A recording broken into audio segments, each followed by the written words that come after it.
My name is Stephen Collis. I'm a poet, a professor at SFU, and I'm a board member of something called Poetry in Canada that I'll say a little bit more of in just a few minutes.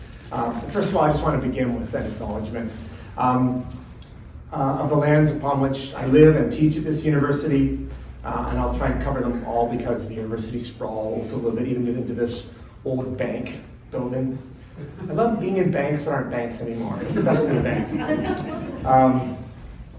So I do want to acknowledge the traditional and ancestral lands of the Musqueam, Squamish, Tsleil-Waututh, Katzie, Coquitlam, Kikite, Kwantlen, Semiahmoo, and Tsawwassen peoples. But I also want to look upriver. I've been thinking a lot about the river recently, and Cecily's from the poplars embedded, that island embedded in the river. So I also do want to acknowledge the Stilo people. And looking west, out towards Salt Spring Island, where Phyllis Webb lived for more than half of her life, to acknowledge the Cowichan, Tsawwassen, Sayut, Malahat, Sekum, and Saanich peoples. Relationship and connection, even when we are unaware of the full extent of our relatedness, our relations, our connectedness, and our connections, is crucial to how we might dwell on the earth now. The plan tonight is, I'm just going to say a few words of introduction, both about Phyllis and about Cecily. Cecily will come up here and read for 20 minutes to half an hour. She promised. Pressure. No pressure. And then we have two respondents that I will introduce in turn, who will say a few words of tribute and response to Cecily, our mutual admiration society for Cecily's work. And I guess Cecily's person too. Requires society. And then we'll have a tiny bit of brief discussion, and if there's questions from the audience, I think we might even entertain a couple of those, perhaps. There are a number of thank yous I need to make. I need to thank SFU Library, especially Ebony Magnus, has been very supportive of the event tonight. Bianca, I'm already going to say your name wrong. Bianca Wema. Close enough, right? Bianca is an SFU student who did an awesome thing. She put together an archival display that's at the Bellsburg Library right now, so have a stroll over there sometime in the coming weeks. There are 2 glass displays. There's a whole bunch of archival stuff related to Phyllis Webb, and so from the archives at SFU, and related to Cecily Nicholson, whose archive we don't have yet, but we're working on that, right? So, well worth checking out, and Bianca did an awesome job. Also have to thank the English department at SFU, who also supported, provided the snacks. Not enough money for a bar, but we're working on it. Next time we'll get a little more. But I do want to thank SFU English department and Rebecca and Isabella, who have helped out tonight with the event, filming, advertising, event writing, all those good things. Also wanted to, I want to thank James Gifford, who I hope you got a chapbook on your way in, and if you didn't, maybe grab one on your way out, a special limited edition production by Poetry in Canada of a new poem of Cecily's just for tonight. So I do encourage you to make sure you get a copy before you leave if you don't already have one. So thanks to James, who whipped that up over the weekend. And I drove out to his house today to grab it on the way here. Incredible. And I also want to acknowledge Talon Books, since Kevin Williams is here. I saw Kevin wherever he went. And we're all Talon authors, all in a row here, aren't we? As was Phyllis Webb, which is kind of nice. And there is one more Phyllis Webb book coming, and that is A Dream in the Eye, the complete paintings and photo collages of Phyllis Webb. Collages.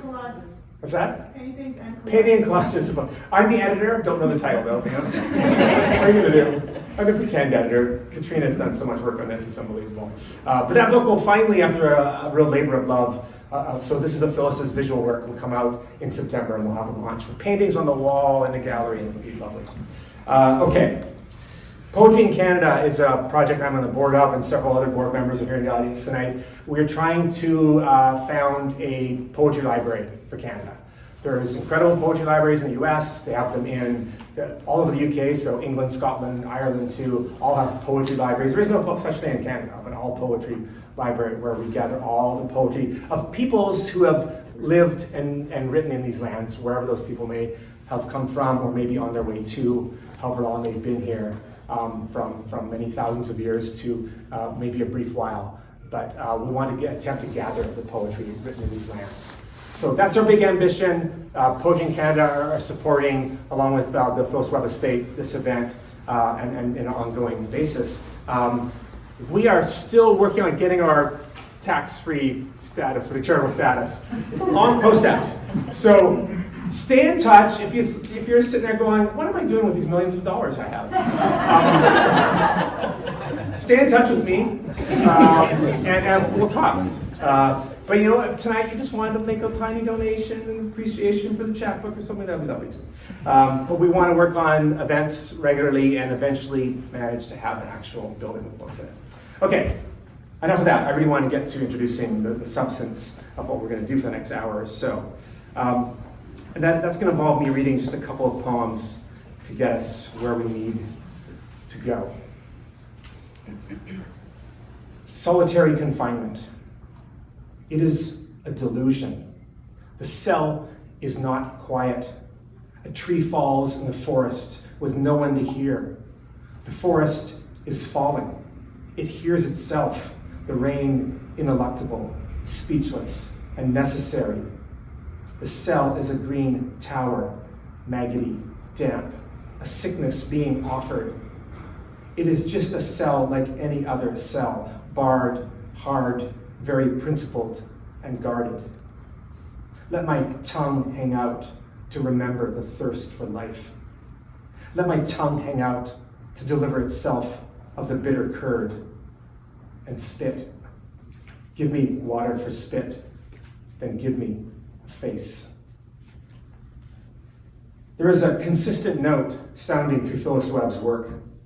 It is defiance, intellectual, moral, principled, cultured, gendered, and place-based. She was not quiet, even though her defiance was not always the sort that might be shouted from rooftops or barricades.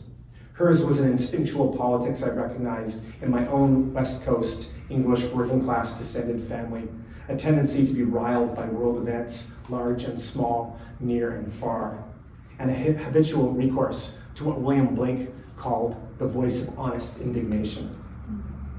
That's one Phyllis Webb.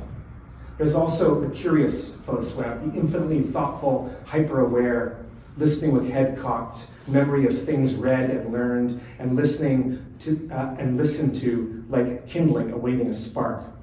Mind always sharp, sharpened, primed, a mercurial Webb, playful, aware of her powers and the magic of words, prepared, looking for smart fun. You are nowhere in the work. The work is kin. It's all in the family. The old brain beats opera, opus, opulent film of disease, disaster, opening, closing on the one hand, and on the other, the jewels of dualism. You are somewhere in the world of the fire next time. I am trying to find you. You are nowhere, somewhere, in the spas of Romanian cures, Islamic solutions, or into the slow fade of alpha waves, floats of Lepidoptera. My battered, duct-taped, collected poems. I would hate to see the qualities that Webb embodied disappear from Canadian poetry. We have such a need for her rigor and wit. It is this legacy that the Phyllis Webb Memorial Reading seeks to honor by selecting a poet who is distinguished by similar qualities. In 2023, the first annual Phyllis Webb Memorial Reading honors poet Cecily Nicholson. Cecily is the author of 4 books and past recipient of the Dorothy Livesey Poetry Prize and the Governor General's Literary Award for Poetry. She has held the Ellen and Warren Tallman Writer-in-Residence at Simon Fraser University and the Writer-in-Residence at the University of Windsor. She teaches at Emily Carr University of Art and Design and collaborates with community impacted by carcerality and food insecurity. Her most recent book, Harrowings, considers rural and Black experience. Harrowings, it was just long-listed for the, which one? Which one? The Pat Lowther Award, along with a certain book just published by Otoniya down there, but we'll get to that. There's more bias coming. Can't get too far ahead of ourselves. To quote Cecily, I'm a reed. Wells kept in wells. Liberation to lifers, burst of cells, bust of lings, tamp the surface, tender. Watery gnarls, irrigation systems find the roots as they've found us, with our fistfuls of vegetable shapes caked in dirt. For a tired body can sleep, my nail grit, fingertip relief against tomato blood-lost blooms. For days, the endorphins are a cloudy crimson, a 3-pepper hot sauce in a citrus brine. In the cupboard, smoked peppers from last fall infuse with a snip of lilac on the counter. My home and its kitchen are close. Almost summer, our great hearts I open onto every day we open. Short quotations do nothing to show you the scope, range, and depth of Nicholson's work. Hers is a poetry deeply invested in seriality, in forging links forward from page to page, building what Robin Blazer called, quoting Ovid's Metamorphosis, a Carmen Perpetuum, a continuous song.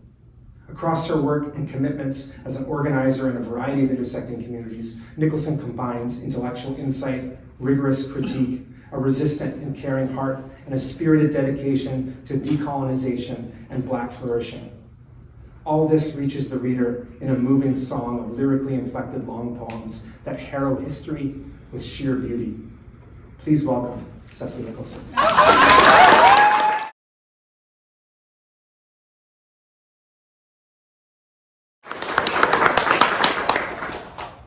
always get in trouble for reading too short.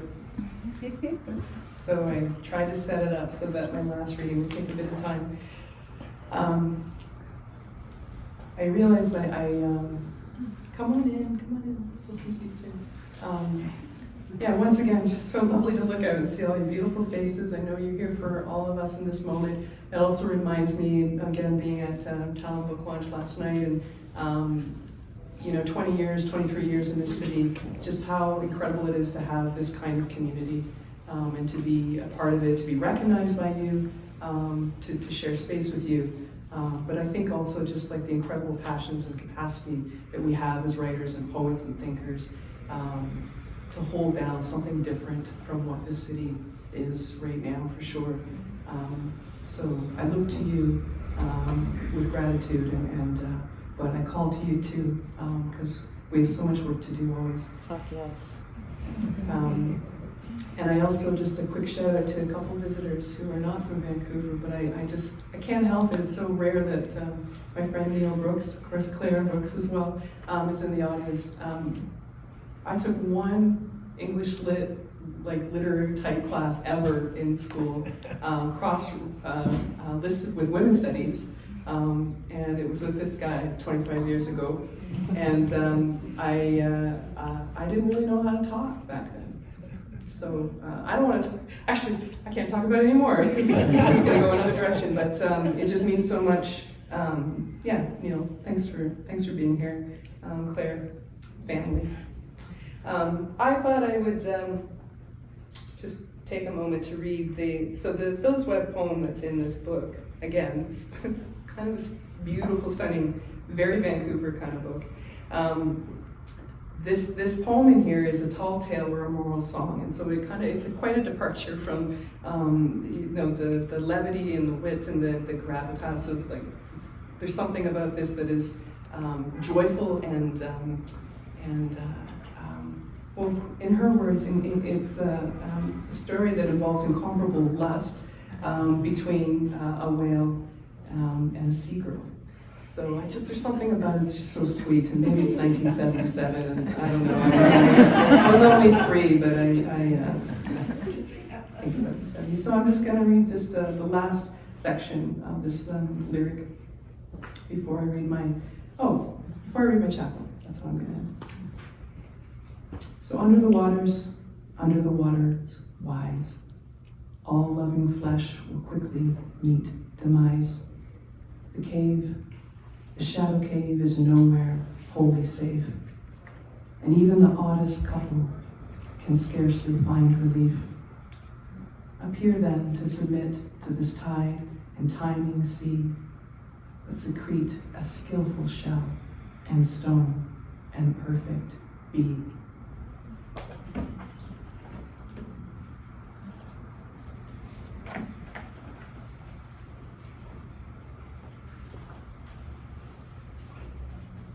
Fleet.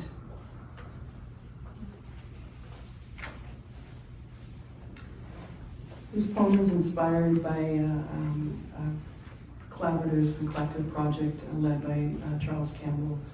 It's opening next weekend at the Surrey Art Gallery. Charles has been an incredible community convener and presence for Black community in this coast for a long time. And part of this project has involved us responding to a prompt about ancestors while he recorded our breath. And we were invited to call somebody in, and it's more than that, but I'll leave it at that. And this is where this started. The last night aboard began a place, dead reckoning fears welling to founderings about the new moon. It's so dark without the moon. Through, out, the night the clouds moved, star remains affixed. Weathered hope, weary for morning. A mere beat, just a faint bead that sparkled, bluer at the horizon. Their controlling yard squares willing the shimmering line still and distance close. Spar to point, suns over the yard arm, there, land without permission. Erratic rhythms of early capital, and your feet already knowing the sand. Dull rhythms of scrub persist, endure, resistant scent downriver, deep tissue steeped in wood ash leach, bent back, first class, laundress, expert, seamstress, historically constituted, caught and hauled and held, stricken, frantic, overworked and under threat, readying each morning, each day, meaning in the wake. A shadow in a doorway enters the room of a page. Lightning lights each lodestone star, the weight of each step lifting, fleet-footed. After this brewing rest, some of the deepest breaths. I asked after my father's mother's mother's mother. I need to speak to the far-off swoops of birds spiraling in thermals, knowledge vested in movement, mid-air kinetic rustling, fronds from wells, tree light, the stray light, soaking in. I need to speak against requirements and subjugation. Diffusion seeps, pulevoli, released from the yard. Ink runs across sky, spans as foliage and fresh wash, a furrow above sea level. In memory, this page, its fluid and endlessly variable labors. Here, where we met, at first, there was a hand on my left shoulder, then another placed on my right, posed. We were sitting for a photo. We sat together, ancient, constellations of heritage, slowed. Together, we could be slow. Whirring ways of singing, purpose set to liberty, rheumatic with a sense of tendons, streaks of veins, wedges of knuckle joinery, hinging edges, fist flung. Smooth, long nail beds, just like my own, rough-hewn and dented, cradling your face in cool palms, weathered by water that poured for centuries over rock beds in formation. Commended to your thought this brief hour. This time, we have a shoreline gathering, ever ibis and plover, heron and hawk flow from the mouth of many rivers. Thank you so much.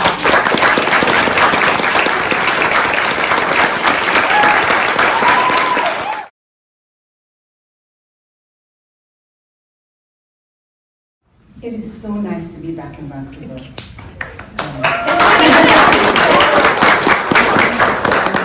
Thank you very much for coming to spend the evening with us, and thank you, Cecily, for being awesome. Where did we even start? I'll start at the beginning, or what I think is a beginning. Many years ago, I went into I forgot the name of the place already. Answer Club. Yeah, Answer Club. And there was a poetry reading, a poetry launch, and I went there. You know, if you come from some families, they know you, like, okay, you're going for a poetry launch, see when you come back, right? And so I went by myself, and there was a black woman who was reading a poetry book, and I thought, what? And it's not that I don't know that black people can write poetry, because I come from a family where people write poetry, right? But in Canada, I didn't know any. And so I went to get my copy of Triage signed, and anyone who knows Cecily will know that when you go to get your book signed, she will say a couple of words and ask you who you are, and you know, and they say, what do you do? I said, well, I write poetry. But I didn't know, and she said, keep writing, please keep writing. And she had a sweet note in the book. And so sometimes, I'd be stuck in my life, I would pick up the Trias thing and just look at the thing that Cecily wrote, so I kept writing. So thank you, Cecily. So I began there by saying that my relationship with Cecily is about a kinship that I found on this land. And this land being the land of the Spanish, they were to a masculine people. And when we give our land acknowledgements, it's often a form of orientation for us to think about where we are and whose land we are on and our responsibilities. But I've also come to think of it as a place where we make kin, we find who our people are, and sometimes we also find out who we are. And so I want to talk a little bit about a bunch of things. I got the words complete, and I was thinking, what am I going to say about this? And it's not fair, really, to respond. Yes, Steve. It's not fair to ask people who are not scholars of Cecily's work to give a reasonable response. So I'm just going to speak from what I can see and what got me here. So to talk about land acknowledgement, to talk about kin, to talk about breath, I want to be able to call into the room people who bring us here. So Cecily was talking about, or writing about fathers, mothers, mother. And so I want to ask everybody to bring into the room the people who they want to have been, what's that tense? The people who you could have wanted to have been here, but they're not here. Call them into a room, right? And do this with your breath.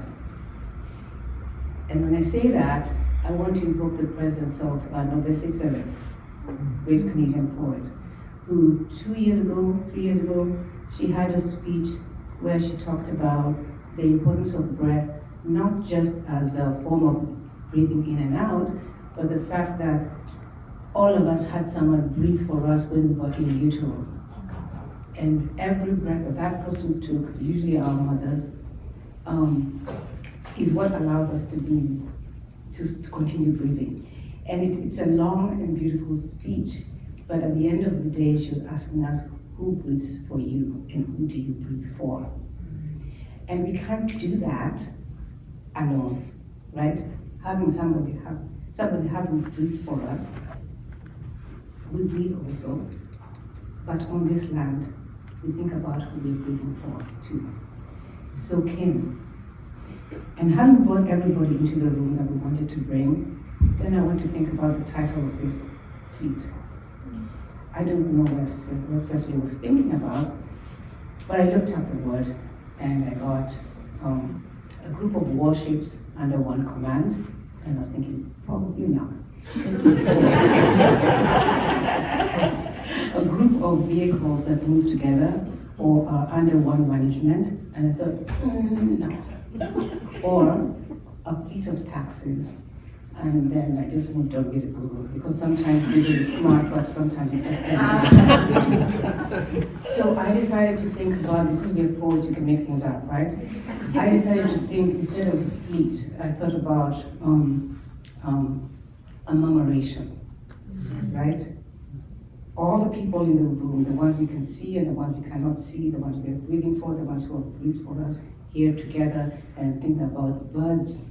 I'm thinking about how we, whether it's on YouTube or in real life, we watch them in movement together. And sometimes it's like a breath, you know. They come in, they go out, they do what they need to do. They're individuals, but they're also together. And then I think about how also in Cecily's calling of somebody from the past, the line that struck me, I think at the first page says, a shadow in a doorway enters the bottom of the page. And so I want to take you now to my own work, where I have been kind of really, not haunted, I think obsessed by the character of an African woman in Joseph Conrad's Heart of Darkness, and how she was written by Conrad, who writes in the voice of an unnamed narrator who's talking about Marlowe's experiences in the Congo. And when I read the book, and I've taught it a few times, I used to think about, in my head, the map of the Congo as it goes from the beginning in West Africa and trails its way, and one of the feet, the hands, tributaries, ends up somewhere near northern Uganda. And if I think about it, my mother's grandfather migrated from near the Congo border to Acholi. So in my head, Conrad was thinking about one of my ancestors. And in that page, or in those few pages, he talks about a woman who talked like a fury. He talks about how he doesn't give her language. We know that she's angry. And we also know that the character who's talking about her says, I wish I could have shot her. And I think about the violence of going to somebody's home and reporting back, not giving her language, and still articulating the wish to have shot her. And so I've obsessed about that for a long time. And I wrote a poem in which I took Conrad's own words on the page, and I rewrote them, because you're a poet, you can do whatever you want on the page, right? And I resuscitated her as Conrad should have written her.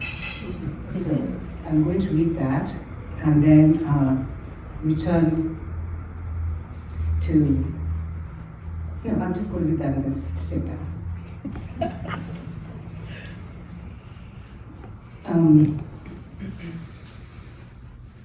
So Cecily, this is for you.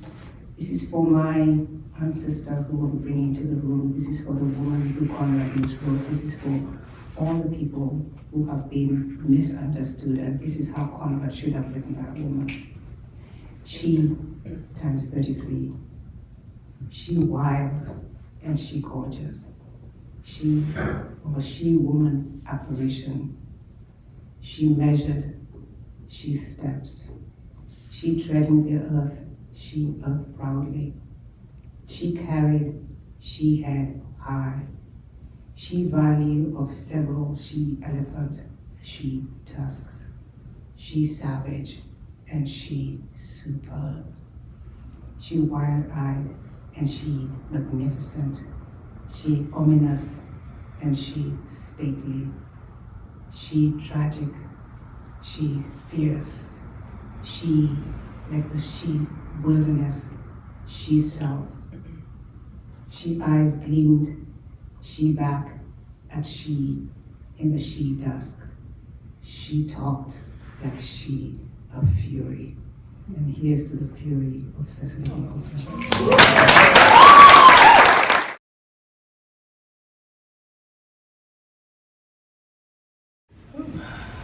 I cannot follow on such brilliance, so I'll do my best.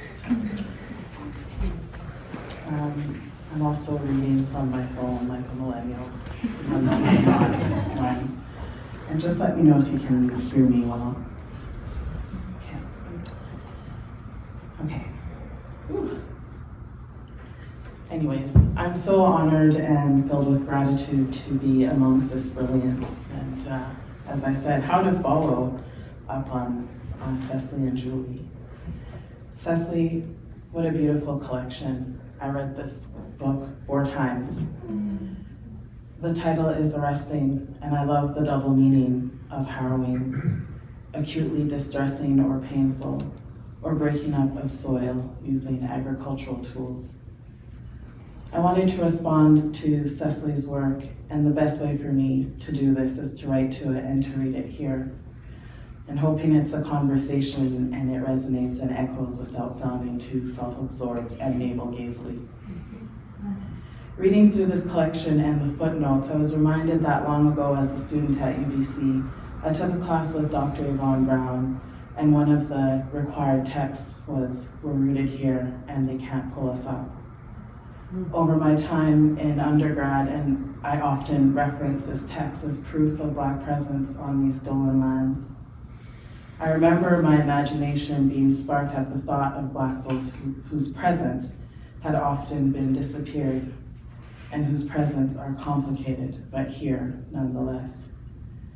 At the time, I'd been fresh off the heels of another class that focused on American slavery, and my mind was simultaneously trying to hold the notion of Black folks working land as enslaved folks and Black folks working land as freed folks on land they weren't wanted on.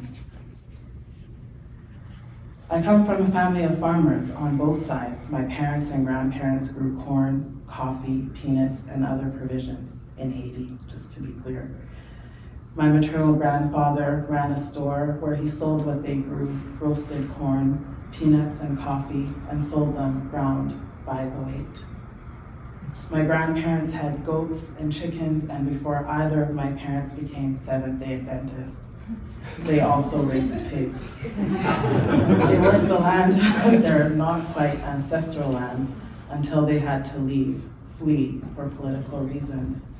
First to Jojake, island of Montreal, then to Treaty 1 territories in Winnipeg. I've come strangely full circle after being city, prairies, and now West Coast island. The irony being that this is the first time I feel a sense of home here, despite my previous assertion in this collection. It's not the same ocean, I know, but ocean is ocean, and it's salty. And I'm in a complicated relationship with this land borrowed far from another. I read harrowings while overturning soil on abandoned beds, violently hacking back the blackberries, burning piles of thorny snake-thick vines, hacking through the uneasiness of this soil that I tell people is home. The blackberry bushes that have invaded and colonized the beds and the surrounding soil, choking the male kiwi tree, also overgrown, its branches braiding beautifully as it drapes. The 3 goats I've inherited browsing nearby on the blackberry bushes, and if you follow me on Facebook, you'll see my hashtag Goat Chronicles frequently as they get up to shenanigans. Sometimes they sit contentedly regurgitating their earlier meal. Have you seen the asparagus bed? I am frequently asked by islanders who know this property. The previous owner of this property is proud of her asparagus, and it's the talk of the island. We email back and forth as she shares gardening tips, puts me in touch with an island recluse who grows pomegranates, persimmons, and other exotic fruit. The asparagus bed is the one bed that I carefully overturn in case, and there, a little nub of green. I don't know a lot about farming despite my lineage, but we've been cultivating, growing, and canning for the past 4 years, the ongoing pandemic a catalyst that moved us from casual cultivating to subsistence farming. We canned last summer's bounty, which got us through our first hard winter. The same canned goods we give to neighbors visiting the previous owners as well when they visit from Port Alberni. We sit on land that islanders are slowly learning about, lands of the Hamalko, Klaus, and Tlaman nations. Every few months there is a knowledge exchange with Comox and Tlaman. One time we explored the tidal flats of Long Bay, looking at clam gardens. Another time, the farm of a private property owner where he had shoreline middens. Then potluck together, hearts full. But I hold anxiety cradled like a child, or favorite plushie. From Harrowing's page 22. Where have I been a settler is where I am restored, returning to efforts of cultivation. My dark brown fingers digging in soil, watching all manner of bugs scuttle, the sharp sting of having disrupted their home. I note ironically that I can't do city nails, though I've gotten them done for tonight. They're impractical for the task of growing and living off the land, and besides, I've learned to spend time and money differently in care of self. It is where I am restored. On this rocky island where growing is a constant effort if you don't want to pay for groceries twice at the little grocery store. It's a different kind of busy, the pace ruled by the seasons and weather rather than the frenetic city pace. Tired is when I've shifted soil, pulled up weeds, or helped split and drag wood. Getting quite good at it. Still, I look for evidence of Black presence, even here on this 400-peopled island of feral sheep and people. Look for evidence of my presence not wanted, but not too hard. Weeks after, an island resident lent me a copy of Lasqueti Island History and Memory. I roll my eyes internally, but then I decide to finally flip through and wondering what this can provide for me. I flip through, and once I open the book, right there, I look and I see a Black man named George Douglas, 1S, who upon invitation from an islander named Higgins, moved to Lasqueti from Salt Spring Island in 1911. He came with his wife Emma, second marriage, and his kids from a previous marriage, Louise, Josie, Archie, and Georgie. Apparently he lived with his family on this island for the remainder of their lives. In the picture that is grainy, sepia-toned, and ill-equipped to capture his Blackness, I note he wears farmer's clothing. Rosemary Brown, an MLA for the NDP, the first Black woman to be elected to a Canadian provincial legislator, used to own land here on Lasqueti. Another poetry collection, I suppose, as I investigate our complicated arrivals. On this rocky terrain called Lasqueti, my anxieties have shifted from worrying about women dying, I still worry. Staff mental health, I still worry. The constant violence that blankets us all, some more than others. The constant state's capitalist and carceral imposition on lives deemed worthless. Instead of being in the war zone of street sweeps, emergency press releases, please write to mayor and council about yesterday's street sweeps. My hands grip soil, touch grass, feet buried in still frozen soil, wondering when we will have enough rain.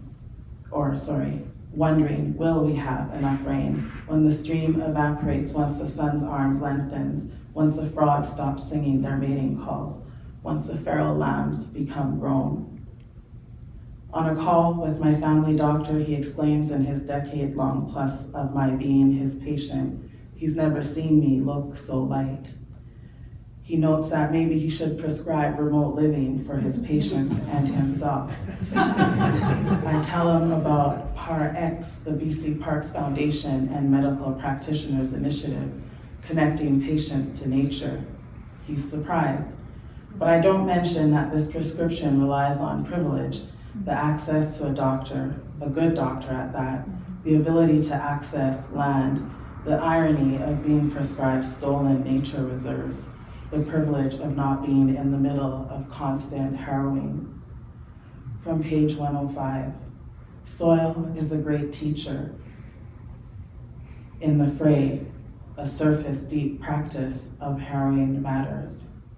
This soil I grasp teaches me daily, regulates my nervous system, catches what leaks as gratitude, despite the harrowings we encounter, despite the harrowing I've put this soil through. Thank you.